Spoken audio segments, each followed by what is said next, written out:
সেনা প্রধান হিসাবে আমার প্রধান দায়িত্ব হচ্ছে সেনাবাহিনীকে সবসময় যুদ্ধের জন্য প্রস্তুত রাখা, বিভিন্ন ভবিষ্যৎ চ্যালেঞ্জের জন্য প্রস্তুত রাখা। সেই কাজটাই ইনশাআল্লাহ আমি করে যাব। সেনা শাসন আসতেছে অথবা জরুরি অবস্থা জারি হইতেছে বাংলাদেশ। শেষমেশ হয়তো সেনা শাসনই আসবে অথবা জরুরি অবস্থা ঘোষণা। ডক্টর মোহাম্মদ ইউনূসের পাওয়া নোবেল পুরস্কারটাকে বাতিল করতে হবে। সাম্প্রদায়িক দাঙ্গা, গণতন্ত্র এবং বাক স্বাধীনতার হত্যার দায়ে শান্তিতে নোবেল কেড়ে নেওয়া হচ্ছে ডক্টর মোহাম্মদ ইউনূসের কাছ থেকে এবং সারা দেশে সেনা শাসন জারি করেছেন সেনাপ্রধান ওয়াকারুজ্জামান। সম্প্রতি দাঙ্গা সৃষ্টি ও সংবিধান লঙ্ঘনের দায়ে ডক্টর ইউনূসের উপর পদক্ষেপ গ্রহণ করছেন যুক্তরাষ্ট্র। ভারত বাংলাদেশ জাতীয় পতাকা অবমাননা চরম পর্যায়ে পৌঁছে গেছে, যার প্রভাব পড়ছে ডক্টর ইউনূসের নোবেলের উপর। এছাড়া দেশের চলমান পরিস্থিতি অল্প দিনের নিয়ন্ত্রণে না আসলে দ্রুতই সেনা শাসন জারি করা হবে বলে জানিয়েছেন সেনাপ্রধান ওয়াকারুজ্জামান। প্রিয় দর্শক, বিস্তারিত জানুন পুরো ভিডিওতে। বলছিলাম, দেশের বর্তমান খারাপ অবস্থায় সেনাপ্রধান মুখ খুললেন।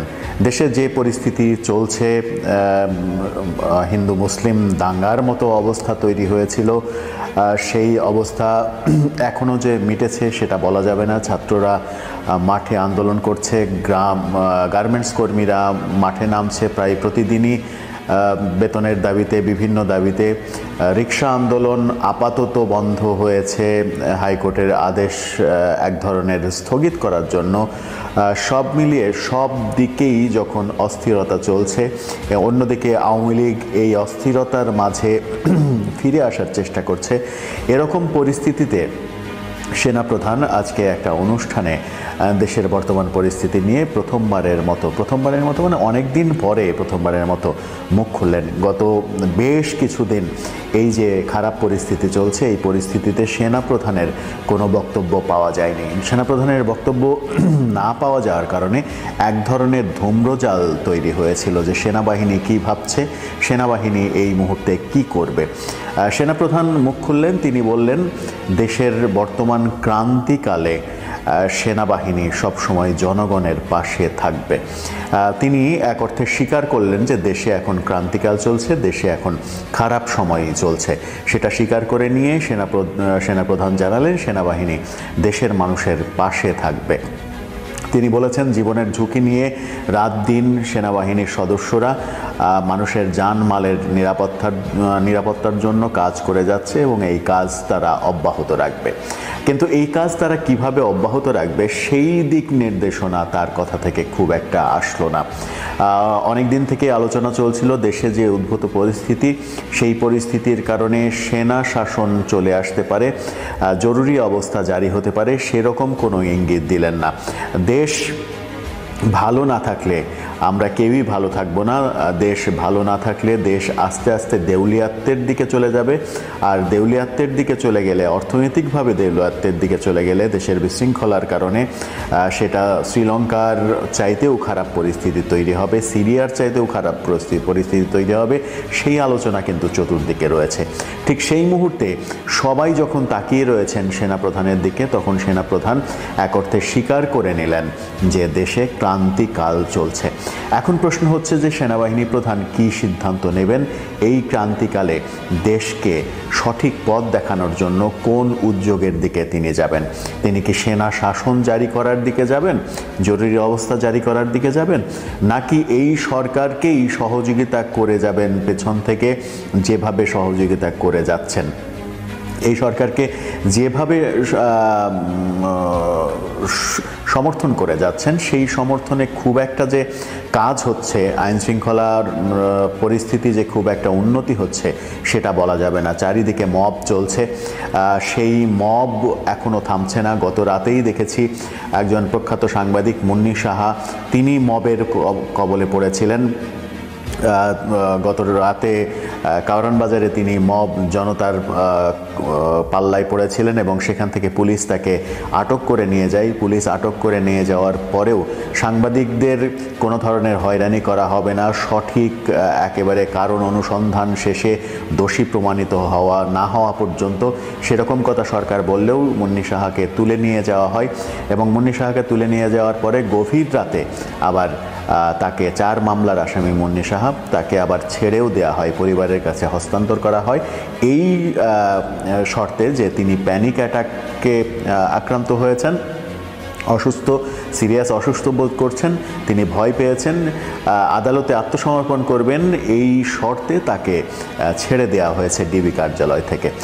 এই যে মবের কবলে পড়ে তিনি প্যানিক অ্যাটাকে পড়লেন, এরকম মব কিন্তু চতুর্দিকে চলছে, মাজার ভাঙা হচ্ছে যেভাবে, সেখানে সরকার অনেকাংশে সেনাবাহিনীর সদস্যদেরও নিষ্ক্রিয় দেখা যাচ্ছে। এই চতুর্দিকে সারা দেশে যখন মব চলছে এবং আইনশৃঙ্খলার পরিস্থিতি অবনতির একেবারে চরম পর্যায়ে চলে গেছে, তখনও যদি সেনাবাহিনী চুপ করে থাকে, সেনাবাহিনী যদি কোনো পদক্ষেপের দিকে না যায়, তাহলে মানুষের শেষ ভরসার জায়গাটা নষ্ট হবে, এমন মতামত রয়েছে। তার মানে এই নয় যে বাংলাদেশের কোনো মানুষই চান যে এই দেশে সেনা শাসন আসুক, সেনা শাসন এসে দেশটা আবার তলানির দিকে চলে যাক, যেটা গিয়েছিল এর আগে দুইবারের সেনা শাসনে। পরিস্থিতি কোন দিকে যাচ্ছে সেটা হয়তো এখন বলা না গেলেও সময় যত যাবে ততটা পরিষ্কার হওয়া যাবে যে পরিস্থিতি কোন দিকে যাচ্ছে, সেনাবাহিনী বা কী সিদ্ধান্ত নিতে যাচ্ছে। তবে সেনাপ্রধান যখন নিজ মুখে স্বীকার করলেন যে দেশে ক্রান্তিকাল চলছে, তখন সেটাকে গুরুত্ব দিয়ে সরকারের আমার মনে হয় পদক্ষেপ নেয়ার সময় এসে গেছে। দেশের বিভিন্ন জায়গা থেকে আমাদের সম্মানিত করেছে, এই জন্য আমি ব্যক্তিগতভাবে আপনাদের কাছে কৃতজ্ঞ এবং সেনাবাহিনী অত্যন্ত কৃতজ্ঞ আপনাদের কাছে। আমি গভীরভাবে শ্রদ্ধা জানাচ্ছি মহান মুক্তিযুদ্ধে সকল বীর শহীদদের এবং তাদের রুহের মাগফিরাত কামনা করছি। তাছাড়াও বাংলাদেশ সেনাবাহিনীর বহু সেনা সদস্য দেশে এবং বিদেশে আত্মত্যাগ করেছেন, তাদেরকেও আমি স্মরণ করছি এবং তাদের রুহের মাগফিরাত কামনা করছি। আজকে আপনারা বীর মুক্তিযোদ্ধা বৃন্দ আমাদের এখানে এসেছেন, আমাদের সম্মানিত করেছেন।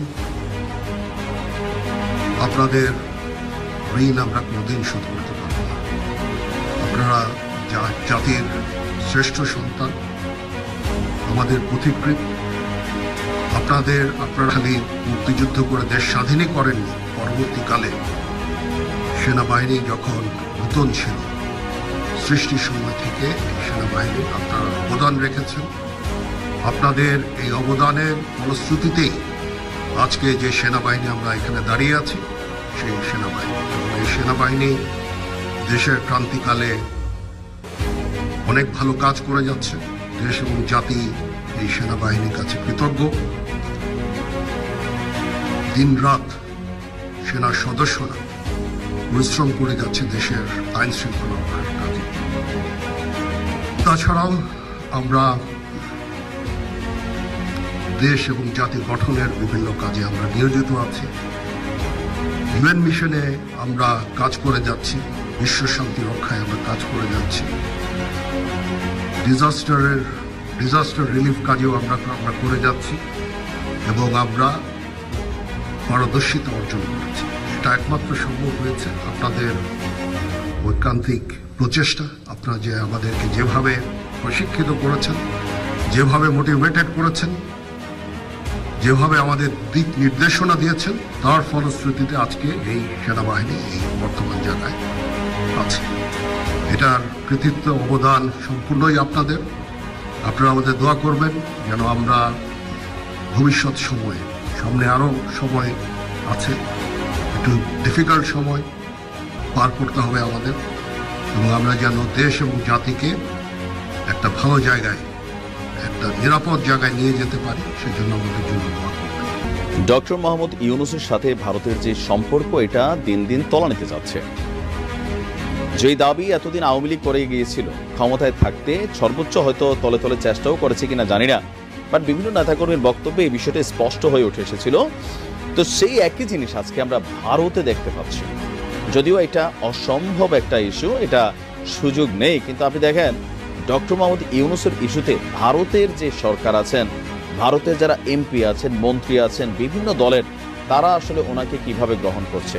আপনি তাদের বিভিন্ন বক্তব্য যদি শোনেন, সরাসরি তাদের বক্তব্য হচ্ছে ডক্টর মোহাম্মদ ইউনূস মৌলবাদী একটা গোষ্ঠীকে প্রায়োরিটি দিয়ে তিনি তার রাজনীতি করছেন। মানে এখানে মৌলবাদী বলতে যেটা বোঝানো হচ্ছে, গেল 3 মাসে বাংলাদেশের বিভিন্ন ইস্যুতে, ভারতের ইস্যুতে আমাদের যেই মানুষ রাজপথে নামছে, ভারতের ইস্যুতে যারা বক্তব্য দিচ্ছে, ইস্কনের ইস্যুতে যারা বক্তব্য দিচ্ছে, তো অধিকাংশই আলেম ওলামা টাইপের, অথবা ধরেন যারা মাথায় পাগড়ি পরেন অথবা পাঞ্জাবি পরিহিত একটা শ্রেণী।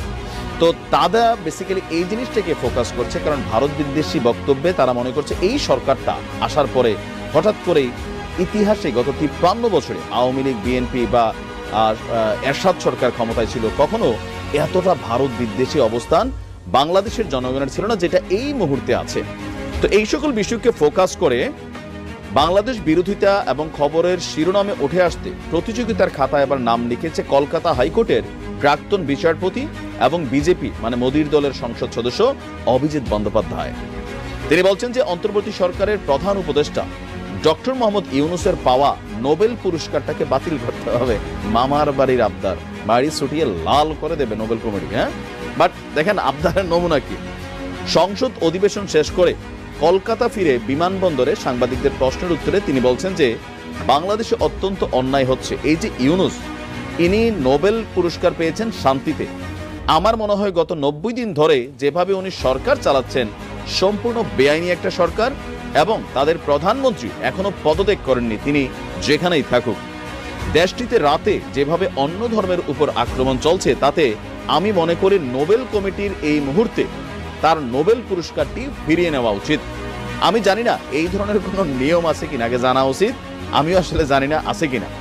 তবে দেওয়ার নিয়ম থাকলে সেটা বাতিলেরও নিয়ম থাকা উচিত। মানে তিনি বুঝতে চাইছেন যেই নিয়মে দিছে, যেহেতু এখন তিনি এভাবে অবস্থান তৈরি করছেন বাংলাদেশে, তো সেই কারণে তার এই নোবেলটা বাতিল করা উচিত।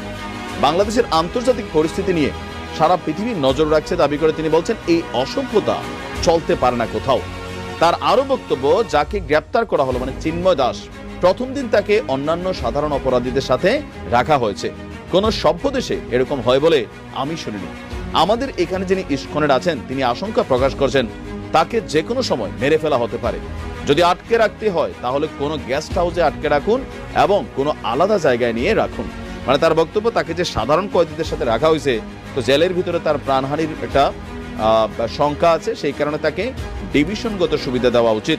বাট সরকার কিন্তু এটা দেয়নি বা আদালত দেয়নি, সরকার আদালত দেয়নি। এমনকি হিন্দুদের ইস্যুতেও তার বক্তব্য হচ্ছে যে যারা আক্রমণ চালাচ্ছে তারা জেনে রাখুন পৃথিবীর বিভিন্ন দেশে তাদের ধর্মীয় সম্প্রদায়ও আছে যারা মিলেমিশে থাকে। যেমন আমাদের ভারতবর্ষে তিনি তো সন্ন্যাসী, তাকে তো জেলের ভিতর ধর্মাচরণ করতে দিতে হবে, সেটা আপনারা বন্ধ করেছেন কিভাবে? জোর করে গরুর মাংস খাওয়ানো হচ্ছে কিনা তাও জানা যাচ্ছে না। এরা কুই পর্যন্ত চিন্তা করছেন। মানে এদের ভারতের মধ্যে চিন্ময় দাসকে গ্রেপ্তারের পর তাকে কেন ডিভিশন দেওয়া হলো না, আলাদা রাখা হলো না?